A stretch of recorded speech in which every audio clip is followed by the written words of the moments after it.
చాలా తక్కువ సమయంలో ఒక విషయం చెప్తాను. ఏంటి అనంటే క్రిమినల్ ట్రైబల్ యాక్ట్ అని అన్నారు. సరే, ఈ దేశంలో జోగిని వ్యవస్థ అని ఒకటి ఉండేది. ఆంధ్ర జోగిని అబాలిష్మెంట్ ఎప్పుడు జరిగింది? భాస్కర్ రాజు గారే చెప్పాలి. ఇంగ్లీష్ ఎడ్యుకేషన్ యాక్ట్ ఎప్పుడు వచ్చింది? భాస్కర్ రాజు గారే చెప్తారు. ఆస్తి హక్కు శూద్రులకు ఎవరు తీసుకొచ్చారు?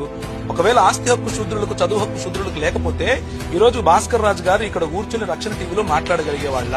ఎవరు తెచ్చారో సమాధానం చెప్పాలి. రైట్ టు ఎడ్యుకేషన్ ఎవరు తీసుకొచ్చారు? ఆయన డాక్టర్ అయ్యారుగా, ఎలా అయ్యారు? ఒక వైద్యుడు, ఒక చోరుడు ఇద్దరు సమానం అని చెప్పేటటువంటి సనాతన ధర్మం ఇక్కడ. రైట్ టు ఎడ్యుకేషన్ ఫర్ శూద్ర అని చెప్పేటటువంటి ఈ యాక్ట్ 1913 ఎక్కడ? ఈ రెండిట్లో దేని వల్ల మీరు డాక్టర్ అయ్యారు? మీరు సమాధానం చెప్పాలి. స్లేవరీ అబాలిష్మెంట్ యాక్ట్ ఎవరు చేశారు? బ్రాహ్మిన్స్ ఒక వ్యక్తి శూద్రుడు పెళ్లి చేసుకుంటే భార్యను బ్రాహ్మణుడి దగ్గర 3 రాత్రులు పడుకోబెట్టాలా? ఇది మీ సనాతన ధర్మమా?